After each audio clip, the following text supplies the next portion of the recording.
Hello. सभी को मेरी तरफ से प्यारा भरा नमस्कार। आशा करता हूँ सब अच्छे होंगे। मैं Rohit Kumar UC live channel से आपके लिए नई क्लास लेके आया हूँ। जैसे कि आपको आइडिया है कि हमने एक नई सीरीज स्टार्ट की हुई है जिसमें हम एसएससी जो हमारे पास ल्यूसेंट बुक है उसको हम यहाँ पे कवर कर रहे हैं, जो एसएससी जीडी के पेपर के लिए और एसएससी सीएसएसएल के पेपर के लिए बहुत ही महत्वपूर्ण है।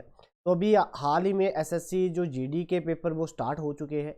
तो जिन बच्चों के अभी पेपर होने हैं तो वो ज़रूर बार इस सीरीज़ को देख के जाएं। और ये जो सीरीज़ है ये आपको पेपर में काफ़ी फ़ायदा पहुंचाएगी। तो अभी तक जो है हमने इसके 16 जो पार्ट्स हैं वो डिस्कस कर लिए हैं। ये इसका 17th पार्ट है, जो 17वां पार्ट है। तो इसमें जो आज हम डिस्कस करेंगे वो क्या डिस्कस करेंगे, जो हमारे पास ब्रिटिश जो शक्ति थी उनके बारे में, उन्होंने बंगाल में वो कब आए, उन्होंने कैसे वहाँ पे लास्ट जो राजा हुआ करता था वो कौन हुआ करता था, पंजाब में उन्होंने अपना जो पावर थी उसको कैसे एक्सपेंड किया, तो उस सभी के बारे में हम यहाँ पे डिस्कस करेंगे। ये सीरीज़ बहुत ही इंपॉर्टेंट है। उम्मीद करूँगा कि आप वीडियो को लाइक शेयर और कमेंट जरूर करेंगे और हमारे चैनल यूसी लाइव चैनल को सब्सक्राइब करना नहीं भूलेंगे और उसमें जो बेल आइकन बटन है उसको प्रेस जरूर करेंगे ताकि जो भी हमारी नई वीडियो आए वो आप तक जल्दी से जल्दी पहुंच जाए। और मैं यही कहूँगा कि मेरा आंसर बताने से पहले एक बार अपना आंसर खुद जरूर लगाएं और मुझे अंत में जो कमेंट सेक्शन में अपना स्कोर जरूर लिख कर भेजें ताकि मुझे आइडिया हो जाए कि ये इस सीरीज़ में आपके कितने क्वेश्चन सही हुए हैं। ठीक है जी। तो आज का डिस्कशन हम स्टार्ट करते हैं।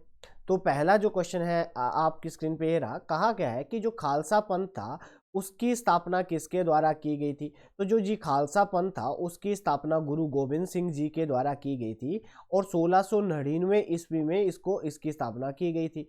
ठीक है जी, इंपॉर्टेंट है, बड़ी बार ये क्वेश्चन पेपर में आ चुका है। नेक्स्ट क्वेश्चन देखते हैं।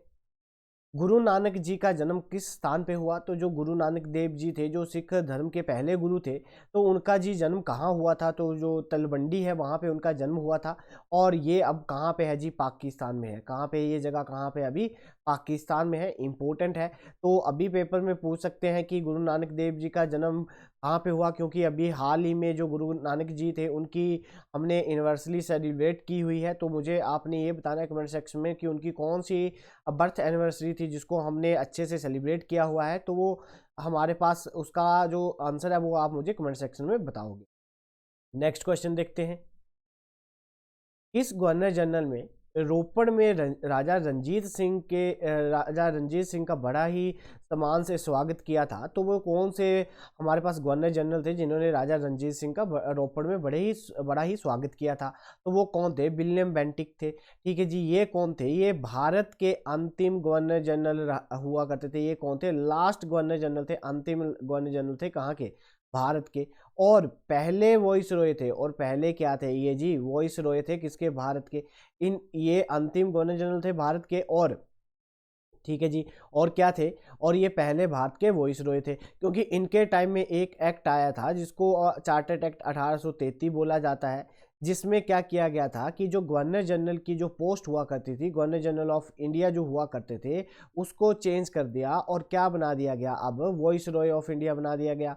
ठीक है जी, पेपर में बड़ी बार ये क्वेश्चन आ चुका है कि भारत के पहले वॉइस रॉय कौन थे, तो विलियम बेंटिक थे।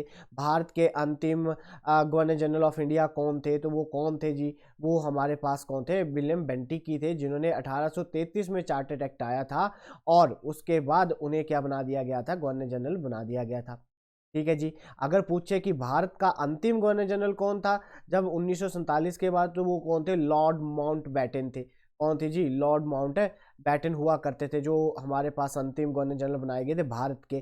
परंतु जब हमारे पास 1833 वाली बात की जाए तो ये क्या बनेंगे, हमारे पास first viceroy of India बनेंगे। और इन्हीं के टाइम में जो सती प्रथा थी 1829 में, उसको इन्होंने खत्म किया था और इसमें उनकी जो सहायता करी थी, जो भारतीय थे राजा राम मोहन राय, उनके द्वारा इसकी सहायता की गई थी।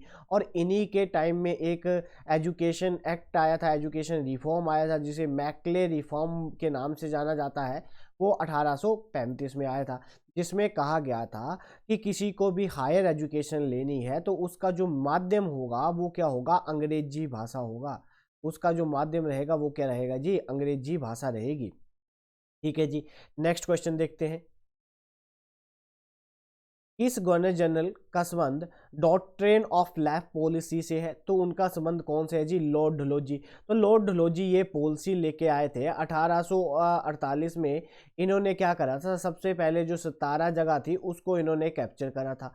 ठीक है जी। इसका मतलब क्या होता था, इस पॉलिसी के अनुसार क्या था कि अगर कोई भी राजा जिसकी खुद की कोई भी संतान नहीं है तो वो किसी भी राज्य को अपने अधीन कर सकता है, और इसमें किसी को नहीं, ना तो वो अपने भाई के बेटे को राजा राजगद्दी पे बिठा सकता है और ना ही वो किसी को गोद लेकर उसको राजगद्दी पे बिठा सकता है। ठीक है जी। तो अगर किसी की खुद की सगी औलाद नहीं है तो वो क्या कर सकता है, वो ऑटोमेटिकली वो राज्य कहाँ चला जाएगा, ब्रिटिश गवर्नमेंट के अधीन चला जाएगा। और इस पॉलिसी का नाम क्या था? इस पॉलिसी का नाम था डॉक्ट्रिन ऑफ लैप्स पॉलिसी। और ये कौन लेके आए थे? लॉर्ड डलहौजी लेके आए थे।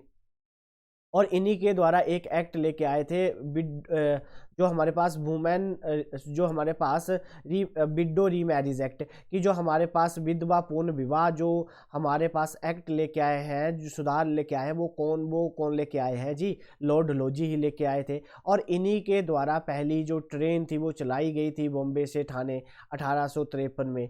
ठीक है जी। और क्या किया गया था इनके द्वारा? जो टेलीग्राम लाइन थी वो बिछाई गई थी इन्होंने आगरा से कलकत्ता के लिए। इन्होंने जो टेलीग्राम लाइन थी वो भी इन्हीं के द्वारा बसाई गई थी। जो पीडब्ल्यूडी डिपार्टमेंट है वो भी इन्हीं के द्वारा इसकी स्थापना की गई थी।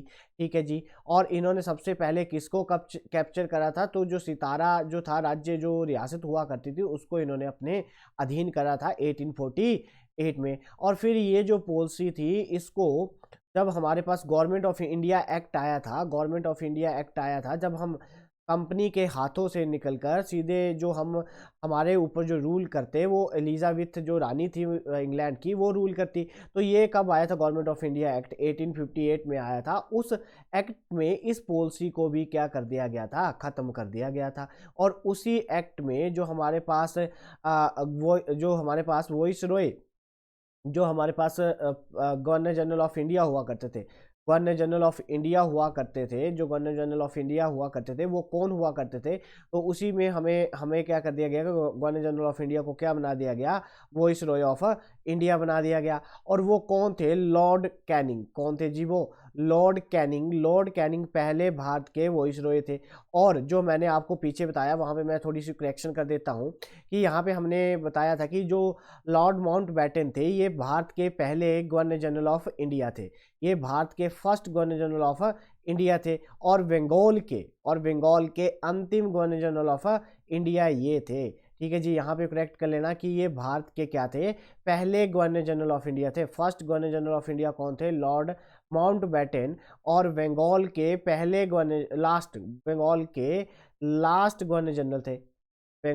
लास्ट गवर्नर जनरल थे। और इसी में क्या किया गया था कि जो हमारे पास चार्टर्ड एक्ट आया था 1833 में, उसमें गवर्नर जनरल ऑफ बंगाल को क्या बना दिया गया था? गवर्नर जनरल ऑफ इंडिया बना दिया गया था। इसको करेक्ट कर लेना, मैं यहाँ पे करेक्ट करवा देता हूँ। तो हमारे पास यहाँ पे क्या किया गया था जी कि जो हमारे पास यहाँ पे ये जो थे, ये हमारे पास क्या बने थे? गवर्नर जनरल ऑफ इंडिया बने थे। ठीक है जी। तो यहाँ पे मैं आपको एक बार सही करवा देता हूँ। तो ये जो थे हमारे पास, ये कौन थे? तो ये हमारे पास गवर्नर जनरल ऑफ इंडिया बने थे। ठीक है। गवर्नर जनरल ऑफ इंडिया पहले कौन थे? तो लॉर्ड विलियम बेंटिक थे। ठीक है जी। First governor general of India थे। और लास्ट गवर्नर ऑफ बंगाल थे। Last governor general of Bengal भी कौन थे? यही थे। ठीक है जी। जब 1833 का चार्टर्ड एक्ट आया था, उसी एक्ट में जो पोस्ट थी गवर्नर जनरल ऑफ बंगाल, उसको चेंज करके क्या बना दिया गया? गवर्नर जनरल ऑफ इंडिया बना दिया गया। ठीक है जी। नेक्स्ट क्वेश्चन पे जाते हैं जहाँ पे हम डिस्कस कर रहे थे। तो ये था। और जो हमारे पास 1858 का गवर्नमेंट ऑफ इंडिया एक्ट आया था, उस एक्ट में जो गवर्नर जनरल ऑफ इंडिया हुआ करते थे उनको बदलकर, उस पोस्ट को बदलकर क्या बना दी गई? वॉइस रॉय बना दिया गया। और पहले जो वॉइस रॉय थे वो कौन थे? लॉर्ड कैनिंग हुआ करते थे। लॉर्ड कैनिंग जो थे वो भारत के पहले वॉइस रॉय थे। नेक्स्ट क्वेश्चन देखते हैं। जो हमारे पास टीपू सुल्तान ने अंग्रेजों से लड़ने के लिए निम्नलिखित में से किस शक्ति का सहारा लिया था। तो जो हमारे पास टीपू सुल्तान थे उनके द्वारा उन्होंने क्या किया था, अंग्रेजों से युद्ध करने के लिए ऐसी कौन सी शक्ति थी जिसके साथ उन्होंने मिलकर अंग्रेजों का सामना किया था। तो वो जो थे हमारे पास वो कौन थे, फ्रेंच। ठीक है जी, जो फ्रांसी थे उनके साथ मिलकर टीपू सुल्तान ने अंग्रेजों के विरुद्ध युद्ध लड़ा था। नेक्स्ट क्वेश्चन देखते हैं। जो बक्सर का युद्ध हुआ वो किस वर्ष में लड़ा गया। तो जी बक्सर का युद्ध कब लड़ा गया, 1764 में। ठीक है जी, बक्सर की जो युद्ध हुआ वो जब कब लड़ा गया, 1764 में लड़ा गया। नेक्स्ट क्वेश्चन देखते हैं। निम्नलिखित में से कौन सा स्थान टीपू सुल्तान की राजधानी के रूप में प्रसिद्ध था। तो टीपू सुल्तान की राजधानी कौन सी थी, वो कौन सी थी, तो वो कौन थी, श्रीरंगापट्टनम जो थी वो टीपू सुल्तान की क्या थी, राजधानी हुआ करती थी। ठीक है जी, ऑप्शन नंबर ए जो है इसका सही आंसर है। नेक्स्ट क्वेश्चन देखते हैं। टीपू सुल्तान किसके अधीन अंग्रेजी सेना से लड़ते हुए मारे गए थे। तो टीपू सुल्तान जो थे वो उन्होंने जो युद्ध लड़े थे वो जो एंग्लो मैसूर वॉर हुई थी, दो वॉर हुई थी। एक 1799 में इनके द्वारा लड़ी गई थी, इससे पहले इनके जो पिता थे हैदर अली, ठीक है, उनके द्वारा लड़ी गई थी। और दूसरी इन्होंने 1802 में लड़ी थी अंग्रेजों के साथ और उसमें इनकी मृत्यु हो गई थी। और उसमें जो लीड कर रहे थे, जो ब्रिटिश ऑफिसर थे जो इसको लीड कर रहे थे वो कौन थे, लॉर्ड बैस्ले।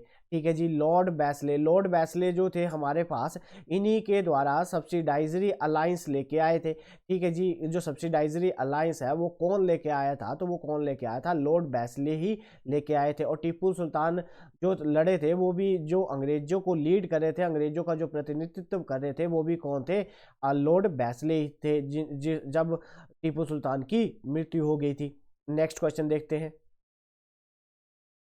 ब्रिटिश सरकार ने भारत पर सीधे शासन करना कब आरंभ किया था। तो जो ब्रिटिश सरकार थी उसका सीधा नियंत्रण हो गया था भारत पर, तो वो किस युद्ध के बाद उनका भारत पर सीधा नियंत्रण हो गया था। तो जो हमारे पास एक सिपाहियों का विद्रोह हुआ था, जो हमारे पास सिपाहियों का विद्रोह हुआ था 1857 की जो क्रांति हुई थी। जो 1857 की जो क्रांति हुई थी वो किसके द्वारा स्टार्ट की गई थी, तो मंगल पांडे जो थे उनके द्वारा इस क्रांति को स्टार्ट किया गया था। और कहाँ से स्टार्ट किया गया था, जो मेरठ में बैरकपुर बटालियन थी वहां से इन्होंने इसको स्टार्ट करा था। ठीक है जी, तो कब स्टार्ट करा था, 23 मार्च, ठीक है जी, 23 मार्च 1857 को इन्होंने एक क्रांति स्टार्ट करी थी। और इसके बाद गवर्नमेंट ऑफ इंडिया एक्ट आया था, 1858 में। उसके बाद जो भारत था वो कंपनी के हाथों से निकलकर किसके अधीन आ गया, सीधा ब्रिटिश सरकार के अधीन आ गया। और इसी में हमारे पास इसी एक्ट में जो गवर्नर जनरल ऑफ इंडिया हुआ करते थे उसकी पोस्ट को बदल दिया और क्या बना दिया गया, वाइसरॉय ऑफ इंडिया बना दिया गया। और इसी एक्ट में एक नई पोस्ट बनाई गई थी जिसे क्या बोला गया, secretary of the state for India. कि इंडिया के लिए एक पोस्ट की गई जिसे क्या कहा गया, secretary of the state for the India, वो भी इसी में किया गया था। ठीक है जी, नेक्स्ट क्वेश्चन देखते हैं। निम्नलिखित में से कथनों पे विचार कीजिए और हमें इसमें से ये बताना है कि ये दोनों कथन सही हैं, ये दोनों गलत है या एक सही है। तो कहा गया कि जो सम्राट हमारे पास फारूक सियार के शासनकाल के दौरान सिख नेता बंदा बहादुर को पकड़ लिया गया था और मार डाला। ठीक है जी, जब हमारे पास सम्राट हुआ करता था कौन सा जी, जो फारूक सियार हुआ करता था, उस टाइम पे जो हमारे पास जो सिख नेता हुआ करते थे जिनका नाम क्या था, बंदा बहादुर, उनको पकड़कर मार दिया गया था। बिल्कुल सही बात है। दूसरी बात, जो हमारे पास बहादुर शाह आलम द्वितीय के शासनकाल में मराठों ने पानीपत में अहमद शाह अब्दाली के साथ युद्ध लड़ा था, ये बात भी सही है। राइट डाउन कर लीजिए कि जो बादशाह शाह आलम द्वितीय थे उन्हीं के शासनकाल में मराठों ने पानीपत का युद्ध लड़ा था। और किसके साथ लड़ा था, अहमद शाह अब्दाली के साथ लड़ा था। दोनों की दोनों बातें क्या है, बिल्कुल सही है। तो मैं आपसे यही उम्मीद करूंगा कि आप मुझे अंत में कमेंट सेक्शन में अपने आंसर जरूर भेजेंगे और वीडियो को लाइक शेयर और कमेंट जरूर करेंगे। नेक्स्ट क्वेश्चन देखते हैं। इसमें से हमें बताना है कि ये दोनों बातें एक दूसरे को एक्सप्लेन कर रही हैं या दोनों सही हैं या दोनों गलत हैं। कहा गया हैदराबाद राज्य की स्थापना मुगल शासक के वजीर निजामुल उल मुल्क के ने की थी। बिल्कुल सही है। तो हैदराबाद राज्य की स्थापना किसके द्वारा की गई थी? जो वजीर था, मुगल सम्राट का एक वजीर हुआ करता था जिसका नाम क्या था? निजाम उल मुल्क हुआ करता था, उसके द्वारा की गई थी। दूसरी बात देखते हैं कि यह है दावा। दूसरी कारण देखते हैं, मुगल सम्राट ने साम्राज्य के प्रशासन में सुधार के लिए निजाम उल मुल्क के सभी प्रयासों को विफल कर दिया। ठीक है जी, कि जो हमारे पास मुगल सम्राट हुआ करते थे उनके प्रशासन में सुधारों के लिए एक बंदा था जिसका नाम क्या था? निजाम उल मुल्क था। उसके प्रयासों को उन्होंने क्या कर दिया? विफल कर दिया। ये बात भी बिल्कुल सही है। तो ये जो बात है इसको क्या करवा रही है? सेटिस्फाई करवा रही है। तो ए और जो बी है दोनों क्या है? सत्य है, दोनों क्या है? ट्रू है। और ए जो है वो इसका सही स्पष्टीकरण दे रहा है। ठीक है जी, तो ऑप्शन नंबर ए जो है इसका क्या है? सही आंसर है। नेक्स्ट क्वेश्चन देखते हैं। अंग्रेजों को बंगाल, बिहार और उड़ीसा की दीवानी देने का फरमान किसने जारी करा था? कि जो भाई हमारे पास एक फरमान जारी किया करता था जिसमें कहा जाता था, जिसे दस्तक के नाम से जाना जाता था, उसमें क्या था कि भाई जो ब्रिटिश थे वो बिना किसी टैक्स से, बिना टैक्स दिए बंगाल, बिहार और उड़ीसा में क्या कर सकते थे? अपना व्यापार कर सकते थे, उनको कोई रोक टोक नहीं थी। तो इसका जो फरमान था, वो फरमान जो जारी करने वाला जो बंदा था वो कौन था? तो वो कौन था? शाह आलम द्वितीय। जो शाह आलम द्वितीय थे उनके द्वारा इनको ये परमिशन दी गई थी। ठीक है जी, वेरी वेरी इंपॉर्टेंट है ये, और इसको राइट डाउन कर लीजिए कि अंग्रेजों को दीवानी राइट किसने दिए थे? कहाँ पे जी? बंगाल में, उड़ीसा में और बिहार में। तो वो दिए गए थे शाह आलम द्वितीय के द्वारा, उनको ये जो राइट है वो दिए गए थे। ऑप्शन नंबर डी जो है that is the right answer. Next question देखते हैं। सहायक संधि की व्यवस्था को स्वीकार करने वाला प्रथम जो हमारे पास भारतीय देशी शासक कौन था? तो मैंने आपको बताया कि जो सब्सिडाइजरी अलायंस लेके आए थे वो कौन लेके आए थे? जो लॉर्ड बैसली थे। कौन लेके आए थे जी? लॉर्ड बैसली। ठीक है, इसमें क्या कहा गया था? जो इसमें उनकी क्या नीति थी? इसमें कहा गया था कि भाई आपके राज्य की रक्षा हम करेंगे। अगर कोई भी देश, कोई भी रियासत आप पे युद्ध करती है, अटैक करती है, आक्रमण करती है, तो उसको हम देखेंगे। आपके राज्य को प्रोटेक्शन हम देंगे, हमारी सेना होगी, सब कुछ हमारा होगा। और अब बस आपको क्या करना है? अपने अपने जो उनका जो क्या बोलते हैं, जो राजस्व है उनको क्या देना था? कर देना था। ठीक है जी, आपको क्या देना पड़ेगा? लगान देना पड़ेगा। तो सबसे पहले जो इसको साइन करने वाला जो बंदा था वो कौन सी रियासत थी? सबसे पहले जिन्होंने इसको इसको एक्सेप्ट करा था वो कौन थे? वो थे हैदराबाद के निजाम। ठीक है जी, कौन थे जी? वो हैदराबाद के निजाम। ऑप्शन नंबर बी जो है that is the right answer. Next question देखते हैं। झांसी राज्य को भारत में ब्रिटिश साम्राज्य का हिस्सा किसके द्वारा बनाया गया था? ठीक है जी, तो जो हमारे पास झांसी थी, झांसी को भी कैप्चर कर लिया गया था किसके द्वारा? लॉर्ड डलहौजी की जो पॉलिसी थी, डॉक्ट्रिन ऑफ लैप्स जो नीति थी, उसके अनुसार जो झांसी थी उसको भी उन्होंने अपने अधीन कर लिया था। क्यों? क्योंकि उस डॉक्ट्रिन ऑफ लैप्स पॉलिसी का यही मतलब था कि अगर किसी भी राजा की कोई भी संतान नहीं होती है तो वो ऑटोमेटिकली ही वो जो राज्य है वो ब्रिटिश सरकार में शामिल हो जाएगा। ठीक है जी, तो इसमें सबसे पहले सितारा को उन्होंने अपने अधीन करा था और फिर उन्होंने झांसी को भी अपने अधीन कर लिया था। ठीक है जी, तो ऑप्शन नंबर ए जो है इसका क्या है? सही आंसर है। नेक्स्ट क्वेश्चन देखते हैं। कहा गया है भारत में जो हमारे पास जो औपनिवेशिक शासन के संदर्भ में निम्नलिखित में से कौन सी सहायक संधि व्यवस्था विशेषता नहीं है? तो इसमें से कौन सी नहीं है? तो जी, कंपनी द्वारा भारतीय सैनिकों का प्रयोग किया जा सकता था। ठीक है जी, ये जो बात है ये बिल्कुल सही नहीं है।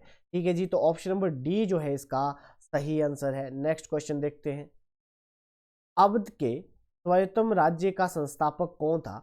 कि जो अवध अवध था उसका जो संस्थापक था वो कौन था? तो वो कौन था? से जो हमारे पास शायद शायद शायद खान बुरहान उल मलिक। ठीक है जी, जो शायद खान बुरहान उल मलिक जो थे वो जो अवध जो स्वायत्तम राज्य था उसके संस्थापक थे। तो ऑप्शन नंबर बी जो है इसका सही आंसर है।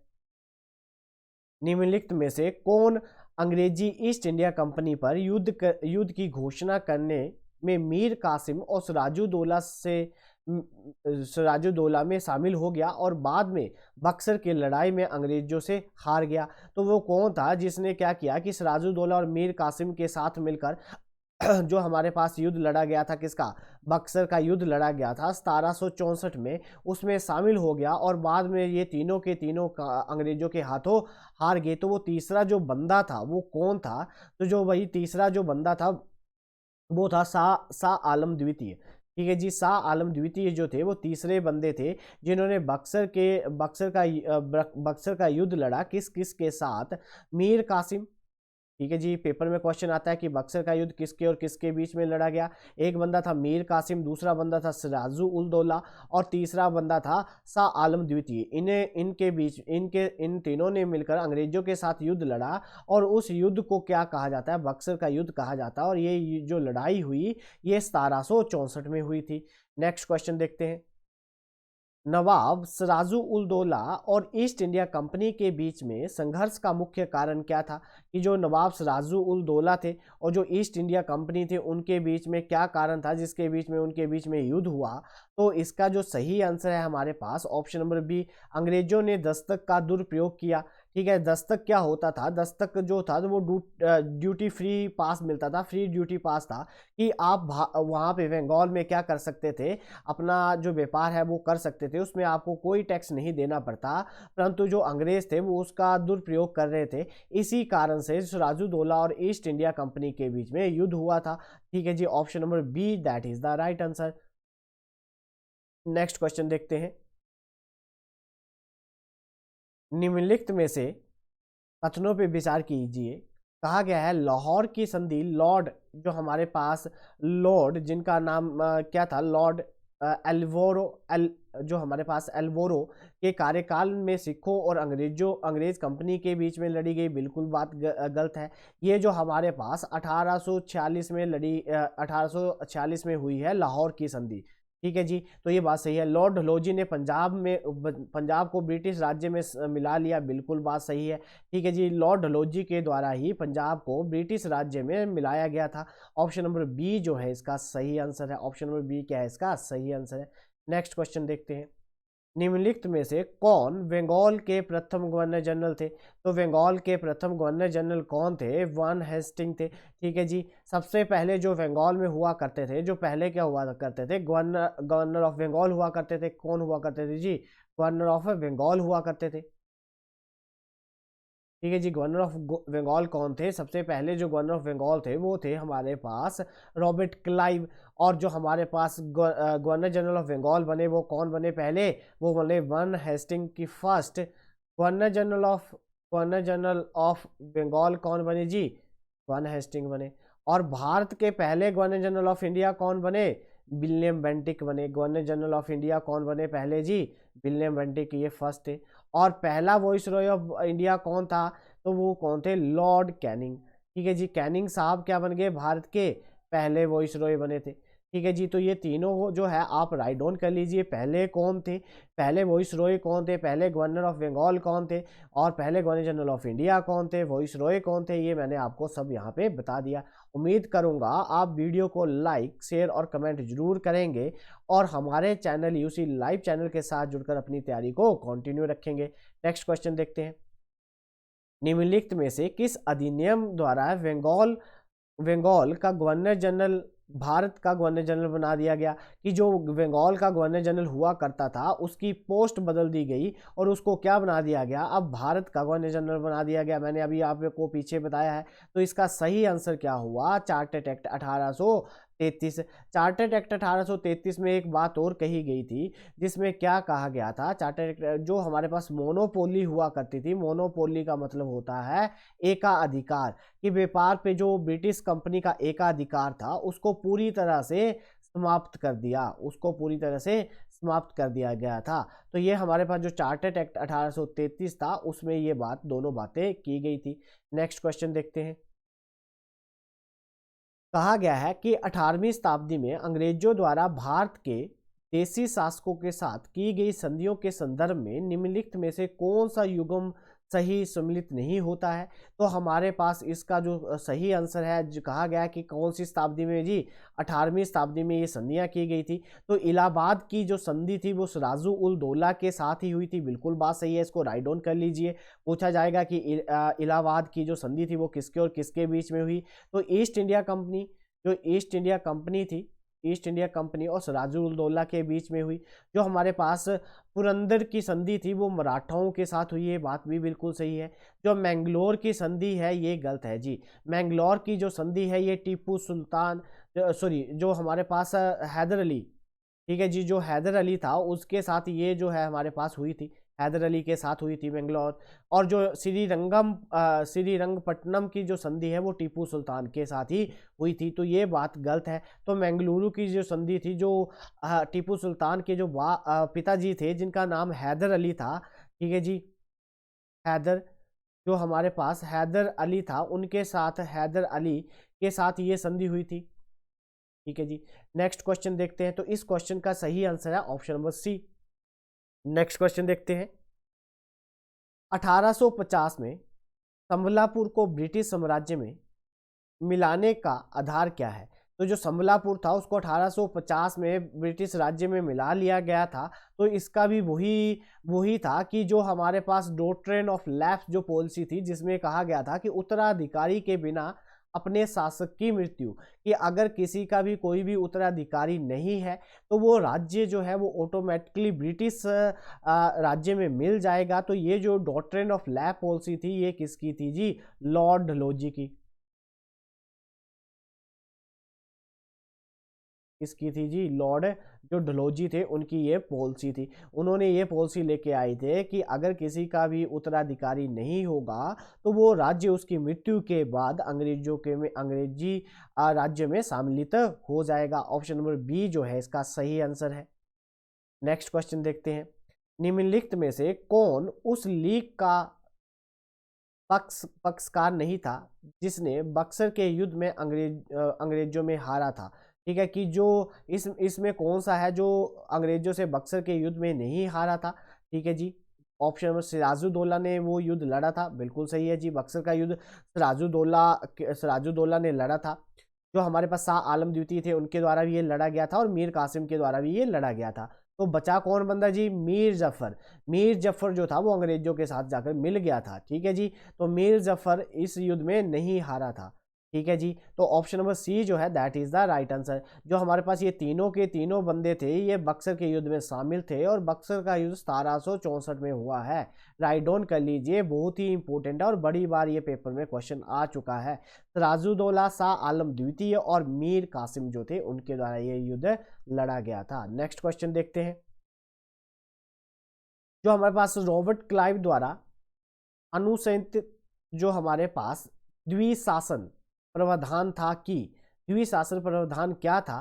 कहा गया कि जो हमारे पास जो हमारे पास क्रिमिनल जो जस्टिस है, जो आपराधिक न्याय नवाबी अधिकारियों के लिए छोड़कर दिया जाएगा, जबकि नागरिकों और वित्तीय मामलों को कंपनी द्वारा नियंत्रित किया जाएगा। बिल्कुल सही बात। तो ऑप्शन नंबर ए, कि कहा गया जो क्रिमिनल जस्टिस है would be left to the नवाबी ऑफिसर, कि जो क्राइम होता है वो कौन देखेगा? वो जो नवाबी ऑफिसर है वो देखेंगे। और जो हमारे पास सिविल और जो हमारे पास पैसे से लेने देने वाला जो भी काम होगा उसको कौन देखेगी? उसको कंपनी देखेगी। तो ये जो हमारे पास ड्यूल सिस्टम ऑफ गवर्नमेंट लेके आए थे, कहाँ पे जी? बंगाल में। ठीक है जी, जो पिट्स इंडिया एक्ट आया था 1784 में। कौन सा एक्ट आया था जी? पिट्स इंडिया एक्ट आया था 1784 में। उसके अनुसार पिट्स इंडिया एक्ट, ठीक है जी, इसी के अनुसार वो बंगाल में दोहरी द्विशासन प्रणाली लेके आए थे, जिसमें कहा था कि जो आपराधिक न्याय है वो कौन देगा? उसको कौन देखेगा? नवाबी अधिकारी देखेंगे। और जो पैसे जो नागरिक है और जो वित्तीय के मामले हैं उसको कौन नियंत्रण करेगा? उसको जो ब्रिटिश कंपनी है वो उसको क्या करेगी? उसको नियंत्रित करेगी। तो ऑप्शन नंबर ए जो है इसका सही आंसर है। नेक्स्ट क्वेश्चन देखते हैं। निम्नलिखित में से किस भारतीय ने रॉबर्ट क्लाइव ने बिहार का उप दीवान नियुक्त किया था? ठीक है जी। तो किस भारतीय को रॉबर्ट क्लाइव ने बिहार का उप दीवान नियुक्त कर दिया गया था? वो कौन बंदा था जिसको रॉबर्ट क्लाइव के द्वारा बिहार का क्या बनाया गया था, उप दीवान बनाया गया था? ठीक है जी। तो इसका सही आंसर है हमारे पास जो राजा सीताब राय थे उनको क्या बनाया गया था, रॉबर्ट क्लाइव के द्वारा बिहार का उप दीवान नियुक्त किया गया था। ऑप्शन नंबर डी जो है that is the right answer. Next question देखते हैं।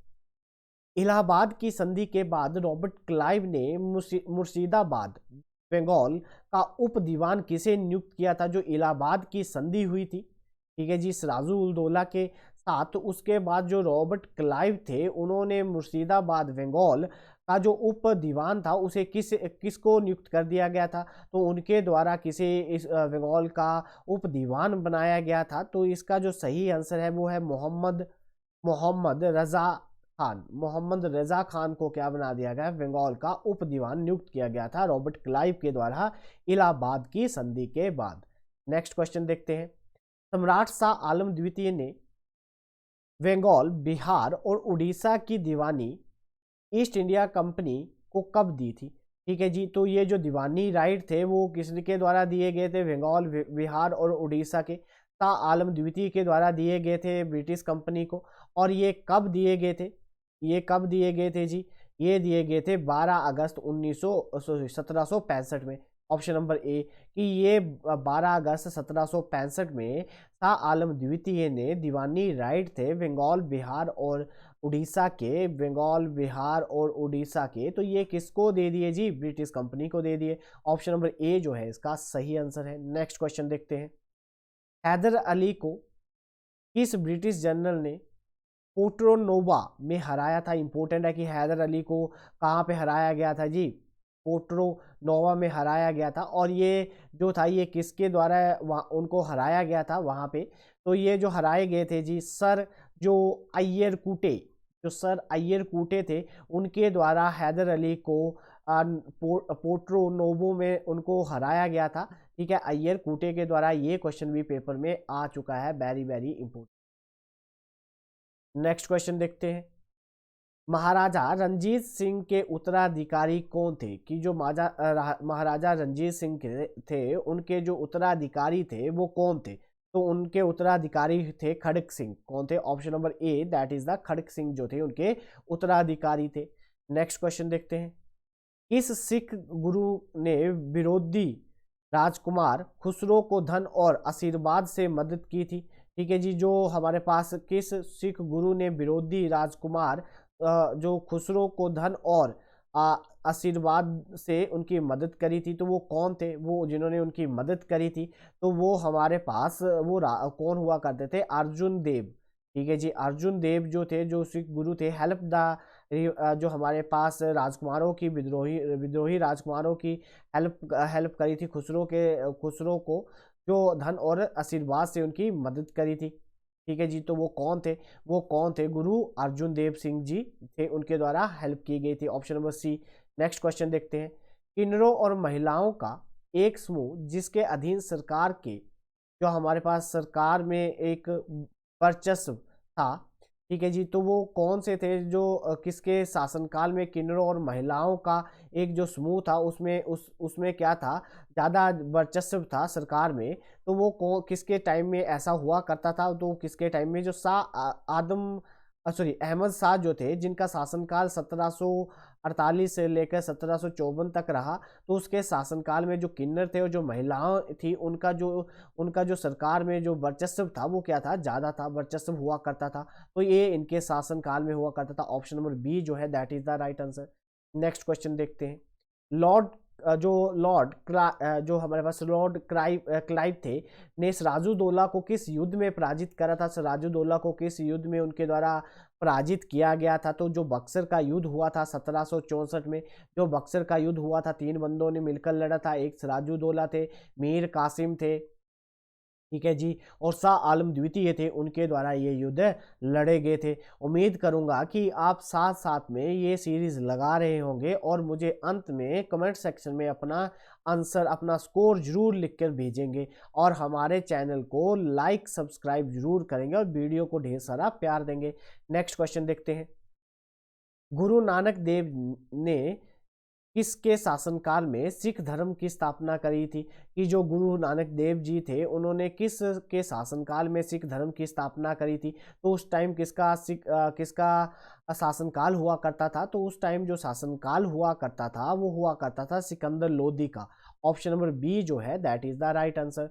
नेक्स्ट क्वेश्चन देखते हैं, निम्नलिखित में से किसने आदि ग्रंथ या गुरु ग्रंथ साहिब का संकलन किया था। तो ये वेरी वेरी इंपॉर्टेंट है और ये बड़ी बार पेपर में क्वेश्चन आ चुका है, तो इस पे वेरी वेरी इंपॉर्टेंट लिख लेना कि आदि ग्रंथ और गुरु ग्रंथ साहिब जी का जो हमारे पास कंपाइल किया था, संकलन किया था, वो किसके द्वारा किया गया था, वो कौन से थे जिनके द्वारा ये लिखा गया था, ठीक है जी, संकलन किया गया था। तो उनका क्या नाम था जी, उनका नाम था हमारे पास गुरु अर्जुन देव। गुरु अर्जुन देव के द्वारा गुरु ग्रंथ साहिब की जो उनका संकलन किया गया था, और जो हमारे पास ग्रंथ साहिब है उसको भी इनके द्वारा, उसको गुरु ग्रंथ साहिब भी बोला जाता है और ग्रंथ साहिब आदि ग्रंथ भी बोला जाता है। तो वो किसके द्वारा कंपाइल किया गया था, कंपाइल किया गया था गुरु अर्जुन देव के द्वारा। Option number D that is the right answer. Next question देखते हैं, भारत का पहला गवर्नर जनरल नियुक्त किया गया था। भारत का पहला गवर्नर जनरल 1833 में हमने अभी पहले ही डिस्कस किया। गवर्नमेंट जो हमारे पास चार्टर्ड एक्ट आया था, government of governor general of India 1833 में बनाया गया था। चार्टर्ड एक्ट 1833 में ये प्रावधान दिया गया था। ऑप्शन नंबर बी जो है इसका सही आंसर। नेक्स्ट क्वेश्चन, निम्नलिखित में से कौन पंजाब के राजा रणजीत सिंह की राजधानी थी। तो इन चारों में से राजा रणजीत सिंह की जो राजधानी हुआ करती थी वो क्या हुआ करती थी, लाहौर। ऑप्शन नंबर बी जो है that is the right answer, Raja Ranjit Singh की राजधानी ये थी।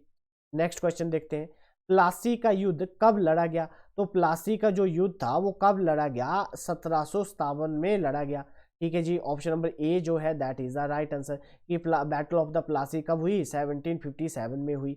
नेक्स्ट क्वेश्चन देखते हैं, भारत में अंग्रेजी ईस्ट कंपनी की पहली निर्णायक सैन्य सफलता किसके द्वारा चिन्हित की गई, कि जो हमारे पास ब्रिटिश थे, ईस्ट इंडिया कंपनी थी, उन्होंने सबसे पहले जो अपनी एक सैन्य जो विजय ली थी, जिसके कारण उनका जो उनका दबदबा था वो भारत में बढ़ने लग पड़ा था। तो वो कौन सा युद्ध था जिनसे उनका दबदबा बढ़ने लग पड़ा था, जो बक्सर का युद्ध, बक्सर की जो लड़ाई हुई थी 1764 में, उसके बाद अंग्रेजों का दबदबा भारत में स्टार्ट हो गया था। इस युद्ध के बाद उन्होंने अपने पैर जो थे वो भारत में पसारने शुरू कर दिए थे। 3 बंदों के द्वारा लड़ा गया था, मीर कासिम, सिराजुल उल दौला और आलम शाह, जो हमारे पास आलम शाह द्वितीय थे, उनके द्वारा ये युद्ध लड़ा गया था। नेक्स्ट क्वेश्चन देखते हैं, 1733 में निर्मित ज्योति के ज्ञान से संबंधित पुस्तक जीजी मोहम्मद शाही द्वारा लिखी गई थी। तो ये जो हमारे पास जीजी मोहम्मद शाही है, ये किसके द्वारा लिखी गई थी, ठीक है, जो ज्योति के ज्ञान की एक बुक है, तो वो जो बुक है ये किसके द्वारा लिखी गई थी। ऑप्शन नंबर सी, जो जयपुर के राजा हुआ करते थे, जिनका जयपुर के सवाई जयसिंह जो हुआ करते थे, उनके द्वारा ये बुक लिखी गई थी। इंपॉर्टेंट, और कब लिखी गई थी, 1733 में लिखी गई थी। Very very important. Next question देखते हैं, सिखों को योद्धा जो हमारे सिख थे उनको योद्धा जाति में किसने परिवर्तित करा था, ठीक है, जो योद्धा बनाए गए थे, तो वो किस खालसा पंथ की जो नींव रखी गई थी उसमें जो सिख थे उनको किसके लिए तैयार किया जाता था, जो मार्शल रेस थी, मतलब युद्ध लड़ने के लिए उनको तैयार किया जाता था, तो वो किसके द्वारा ये काम किया गया था। तो जो हमारे गुरु गोविंद सिंह थे उन्होंने खालसा पंथ की नींव ही इसीलिए रखी थी कि जो सिख हैं उनको क्या बनाया जाए, युद्ध के लिए युद्ध लड़ने के लिए उनको निपुण किया जाए। तो ये जो खालसा पंथ की जो स्थापना थी वो 1699 में रखी गई थी गुरु गोविंद सिंह जी के द्वारा। नेक्स्ट क्वेश्चन देखते हैं, बंगाल की जो हमारे पास सल्तनत थी, जिसकी स्थापना की गई थी, तो बंगाल की जो स्वतंत्र सल्तनत थी बंगाल की, वो कौन थी, ठीक है, किसके उनके जो स्थापना की गई थी वो किसके द्वारा की गई थी, तो किसके द्वारा की गई थी, तो हमारे पास ऑप्शन नंबर बी, जो मुर्शीद कुली खां है, उनके द्वारा बंगाल में एक इंडिपेंडेंट जो सल्तनत थी उसकी स्थापना की गई थी। Option number B that is the right answer. Next question देखते हैं, सिख धर्म की स्थापना किसके द्वारा की गई थी? तो सिख धर्म की स्थापना गुरु नानक देव जी थे, उनके द्वारा उनकी स्थापना की गई थी। और तब जो भारत में जो शासन हुआ करता था वो सिकंदर लोदी का हुआ करता था। किसका हुआ करता जी? पीछे डिस्कस किया हमने, सिकंदर लोदी का शासन हुआ करता था भारत में। ऑप्शन नंबर सी जो है that is the right answer. Next question देखते हैं। किस सिख गुरु को सच्चा पदशाह की उपाधि मिली थी? सच्चा पदशाह की उपाधि किस सिख गुरु को दी गई थी? ठीक है जी, तो ये जो उपाधि थी ये किसको मिली थी? तो जो हमारे पास गुरु तेज बहादुर जी थे, उनको सच्चा पद बहादुर की पदशाह की जो उपाधि थी, सच्चा पदशाह की उपाधि दी गई थी। उपाधि धारण करने वाले जो सिख गुरु थे उनका क्या नाम था? उनका नाम था गुरु तेग बहादुर सिंह जी। ठीक है जी, वेरी वेरी इंपॉर्टेंट है और ये पेपर में क्वेश्चन आ चुका है। नेक्स्ट क्वेश्चन देखते हैं। भारत के पहले गवर्नर जनरल थे, भारत के पहले गवर्नर जनरल कौन थे? तो भारत के पहले गवर्नर जनरल कौन हुआ करते थे? Lord William Bentinck. देखिए कितनी बार ये क्वेश्चन रिपीट हो चुका है। ठीक है जी, और 1833 के चार्टर एक्ट में ये पोस्ट बनाई गई थी। नेक्स्ट क्वेश्चन देखते हैं। निम्नलिखित में से कौन सिराजु उल दौला के खिलाफ साजिश में शामिल नहीं था? तो इसमें से कौन ऐसा बंदा था जिसने सिराजु उल दौला के साजिश में शामिल नहीं किया था और जिसने सिराजु उल दौला के खिलाफ कोई साजिश नहीं करी थी? तो उनका क्या नाम था? तो उनका नाम था हमारे पास मोहनलाल। ठीक है जी, मोहनलाल जो थे उनका कोई रोल नहीं था किसके साथ साजिश में। ये मानिक चंद जो थे वो उनके खिलाफ साजिश में अंग्रेजों के साथ सम्मिलित थे। ओमी चंद भी सम्मिलित थे और जो क्लाइव थे, जो क्लाइव, रॉबर्ट क्लाइव थे, वो भी थे। ठीक है जी, तो ऑप्शन नंबर सी जो है इसका सही आंसर है। नेक्स्ट क्वेश्चन देखते हैं। ईस्ट इंडिया कंपनी ने दीवानी को कहां से प्राप्त किया था? तो जो दीवानी राइट थे जो ईस्ट इंडिया कंपनी को दिए गए थे, तो वो किसके द्वारा दिए गए थे? शाह आलम द्वितीय के द्वारा दिए गए थे। ऑप्शन नंबर डी जो है इसका सही आंसर। नेक्स्ट क्वेश्चन देखते हैं। गुरुमुखी लिपि किसके द्वारा शुरू की गई थी? ये भी बहुत ही इंपॉर्टेंट है, वेरी वेरी इंपॉर्टेंट। ठीक है जी, गुरुमुखी जो लिपि है वो किसके द्वारा शुरू की गई थी? तो जो ऑप्शन नंबर बी जो गुरु रामदास जी थे, ठीक है जी, सॉरी, जो गुरु अंगद थे उनके द्वारा ये लिपि शुरू की गई थी। ऑप्शन नंबर सी जो है that is the right answer कि गुरुमुखी लिपि किसके द्वारा शुरू की गई थी? तो जो गुरु अंगद जी थे उनके द्वारा ये लिपि शुरू की गई थी। Option number C that is the right answer. Next question देखते हैं। प्रथम एंग्लो बर्मा शासन के समय गवर्नर जनरल कौन थे? जो हमारे पास पहला जो फर्स्ट एंग्लो बर्मा जो युद्ध हुआ था, जो उस टाइम जो गवर्नर जनरल हुआ करते थे, द प्रथम गवर्नर एंग्लो बर्मा शासन के समय गवर्नर जनरल कौन थे? तो उस टाइम जो गवर्नर जनरल हुआ करते थे जो लॉर्ड हेमस्टर थे, उस टाइम गवर्नर जनरल थे। जब एंग्लो बर्मन जो युद्ध हुआ था उस टाइम वो क्या थे? भारत के गवर्नर जनरल थे। नेक्स्ट क्वेश्चन देखते हैं। बंगाल का अंतिम स्वतंत्र नवाब कौन था? बंगाल का अंतिम स्वतंत्र नवाब कौन था? तो जो अंतिम था वो था मीर कासिम। ठीक है जी, मीर कासिम क्या था? बंगाल का अंतिम स्वतंत्र नवाब था। ठीक है जी, option number C that is the right answer. Next question देखते हैं। ब्रिटिश भारतीय क्षेत्र का अंतिम प्रमुख विस्तार किसके समय में हुआ? तो जो ब्रिटिश भारतीय क्षेत्र का अंतिम जो प्रमुख विस्तार किसके समय में हुआ, सबसे ज़्यादा किसके समय में हुआ? तो ये है जी ऑप्शन नंबर जो हमारे पास ए, लॉर्ड डफरिन के समय जो ब्रिटिश भारतीय क्षेत्र का अंतिम प्रमुख जो विस्तार था वो इनके समय में हुआ, लॉर्ड डफरिन के समय में हुआ। 1885 में ये आए थे। ठीक है, जब भारतीय राष्ट्रीय कांग्रेस की स्थापना की गई थी, भारतीय राष्ट्रीय कांग्रेस की स्थापना की गई थी और किसके द्वारा की गई थी? ए.ओ. ह्यूम के द्वारा की गई थी। पहले जो इसके प्रेसिडेंट थे वो कौन थे? डब्ल्यू.सी. बनर्जी थे। ठीक है, और जो पहला सेशन हुआ था वो कहाँ पे हुआ था? बॉम्बे में हुआ था। कितने बंदों ने इसमें पार्टिसिपेट करा था? 78 जो लोग थे इन्होंने इसमें भाग लिया था। सॉरी, 72 लोगों ने इसमें क्या लिया था? भाग लिया था। नेक्स्ट क्वेश्चन देखते हैं। निम्नलिखित भारतीय शासकों में किसने विदेशियों में आधुनिक तर्ज पर दूतावासों की स्थापना करी? तो जैसे भारतीय एक शासक था जिसके द्वारा विदेशों में क्या किया, जैसे जो विदेशी थे वो अपने राजदूत भेजा करते थे, उसी तरह आधुनिक तर्ज पे उन्होंने दूतावास की स्थापना करी। तो वो कौन थे, तो उनका क्या नाम था, तो उनका नाम था जी ऑप्शन नंबर सी, टीपू सुल्तान। तो टीपू सुल्तान जो थे उनके द्वारा भी अपने राजदूत भेजे जाते थे विदेशों में। ठीक है जी, option number D that is the right answer. Next question देखते हैं, निम्नलिखित में से कौन सा कथन सही नहीं है। तो इसमें से कौन सा कथन सही नहीं है, जो अली मर्दन खान ने बंगाल में राजस्व खेती की प्रणाली की शुरुआत की, गलत है। ठीक है, महाराजा रणजीत सिंह ने लाहौर में तोपों के निर्माण के लिए आधुनिक फाउंड्री की स्थापना की, बिल्कुल सही है। अमेर के सवाई जयसिंह ने जो यूक्लब के ज्योतिम तत्व और संस्कृत का अनुवाद करवाया, बिल्कुल सही है। मैसूर के सुल्तान टीपू ने तिरंगी मंदिर देवी सरदा की मूर्ति का निर्माण के लिए पैसे दिए, ये बात भी सही है। तो ये तीनों की तीनों बातें क्या है, बिल्कुल सही है। और फर्स्ट जो है इसकी सही नहीं है, ऑप्शन नंबर ए जो है इसका सही आंसर है। नेक्स्ट क्वेश्चन देखते हैं, मुगल बादशाह जो हमारे पास जहादर शाह के शासन का आरंभिक अंत कैसे हुआ। तो उनका जो आरंभिक अंत है वो कैसे हुआ, बे एक युद्ध में अपने भतीजे से हार गया था, option number C that is the right answer. ठीक है, कि एक युद्ध में वो अपने भतीजे से हार गया। नेक्स्ट क्वेश्चन देखते हैं, कहा गया है, ये दावा दिया गया है और कारण दिया गया है, हमें बताना है ये दोनों एक जो बातें हैं एक दूसरे को सेटिस्फाई करवा रही हैं कि नहीं करवा रही हैं। कहा गया है कि शाह आलम द्वितीय प्रारंभिक वर्षों में अपनी राजधानी से बहुत दूर एक सम्राट के रूप में बिताया। ठीक है जी, तो ये बात जो है हमारे पास बिल्कुल सही है।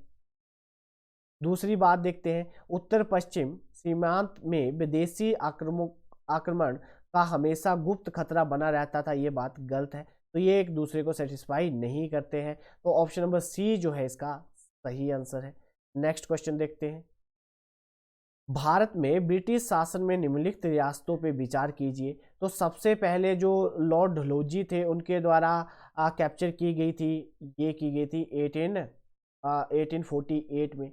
ठीक है जी, उसके बाद 1850 में ये की गई थी, और फिर उसके बाद ये झांसी जो थी वो 1852 में कैप्चर की गई थी। ठीक है, तो सही क्रम कौन सा हुआ, 3-2-1। ठीक है जी, option number C that is the right answer. Next question देखते हैं, निम्नलिखित में से कौन सा युग्म सही है, कौन कौन से युग्म सही है। पहले में कहा गया है कि 1867 और 69 के बीच में फर्स्ट एंग्लो मराठा युद्ध हुआ, ये बात गलत है। दूसरी है 1790 और 92 के बीच में तीसरा एंग्लो मैसूर युद्ध हुआ। ठीक है जी, ऑप्शन नंबर सेकंड जो है वो बिल्कुल सही है। 1824 और 26 में पहला एंग्लो बर्मा युद्ध जो हुआ वो हुआ। ठीक है, ये बात गलत है। तीसरा है हमारे पास, लास्ट है हमारे, सॉरी, ये बात हमारे पास बिल्कुल सही है। और 1845 और 46 में एंग्लो सिख युद्ध हुआ, ये बात है। तो इसमें से जो हमारे पास जो क्वेश्चन जो ऑप्शन नंबर जो हमारे पास डी जो है वो बिल्कुल सही है, दूसरी और तीसरा जो है वो बिल्कुल सही है, ऑप्शन नंबर डी जो है that is the right answer. Next question देखते हैं, सिख गुरुओं के बारे में निम्नलिखित कथनों पर विचार कीजिए। बंदा बहादुर को गुरु तेग बहादुर ने सिखों के एक सैन्य नेता के रूप में नियुक्त किया था, ये बात सही है। ठीक है जी, ये बात बिल्कुल सही है। दूसरी बात है हमारे पास, गुरु रामदेव और गुरु अंगद देव के द्वारा सिखों को अपनी लिपि गुरुमुखी देने वाले गुरु अर्जुन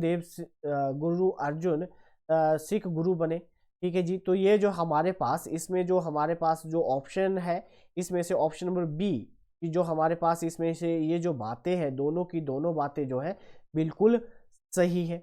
ठीक है जी, नेक्स्ट क्वेश्चन देखते हैं, निम्नलिखित में से कौन 18वीं शताब्दी में भारत में लड़ी गई लड़ाइयों का सही अनुकलन है। तो भारत की जो सही इसमें सही बताना है कौन सी बात जो है बिल्कुल सही है। अंबर की लड़ाई, फिर जो प्लासी की लड़ाई, फिर वंडीवोश युद्ध हुआ, और फिर बक्सर का युद्ध हुआ, ये बात बिल्कुल ये जो सीक्वेंस है बिल्कुल सही है, option number A that is the right answer. तो पेपर में पूछा जाएगा सबसे पहले कौन सी लड़ाई हुई, ये हुई, उसके बाद प्लासी का युद्ध हुआ, उसके बाद बंडीबोस का युद्ध हुआ और उसके बाद बक्सर का युद्ध हुआ। बिल्कुल सही क्रम है, तो ऑप्शन नंबर ए जो है इसका सही आंसर है। नेक्स्ट क्वेश्चन देखते हैं। निम्नलिखित कथनों पे विचार कीजिए और इसमें बताना है कि कौन से कथन सही है और कौन से गलत है। रॉबर्ट क्लाइव बंगाल के पहले गवर्नर जनरल थे, गलत है। रॉबर्ट क्लाइव जो थे वो बंगाल के पहले गवर्नर थे, ना कि पहले गवर्नर जनरल थे। पहले गवर्नर जनरल बंगाल के Warren Hastings. William Bentinck Bharat के पहले गवर्नर जनरल थे, बिल्कुल बात सही है, ठीक है जी, 1833 में बने थे। तो इसमें से कौन सी ऑप्शन होगी, option number B that is the right answer. Next question देखते हैं। निम्नलिखित में से किस राज्य के शासक को कुशासन के बहाने अंग्रेजों ने सत्ता से हटा दिया, ठीक है जी। तो वो कौन सा ऐसा राज्य था जिसके शासक को कुशासन मतलब ढंग से शासन चलाने मिसमैनेजमेंट मतलब वो ढंग से शासन नहीं चला पाता था, इसलिए उसको उसके सत्ता से हटा दिया। तो वो कौन सा राजा था, कहाँ का राजा था जिसको हटाया गया था, तो अवध का। कहाँ का राजा था जी, अवध का। उसको अपने शासनकाल से अंग्रेजों के द्वारा हटा दिया गया था कि भाई इससे अपने राज्य का शासन ढंग से नहीं चलाया जा रहा है। उम्मीद करता हूँ कि आप वीडियो को लाइक शेयर कमेंट जरूर करेंगे और अंत में अपना स्कोर लिख के जरूर भेजेंगे। जितना जितना स्कोर बना है वो आप मुझे यहाँ पे भेजोगे, हम मुझे भी एक आइडिया मिल जाए कि आप की तैयारी कैसी चल रही है और मुझे और क्या करना है ताकि आपको और अच्छे क्वेश्चन मिले, ठीक है जी। उम्मीद करता हूँ कि वीडियो को सब्सक्राइब जरूर करेंगे। तो आज की क्लास हम यहीं पे ऑफ करते हैं, धन्यवाद।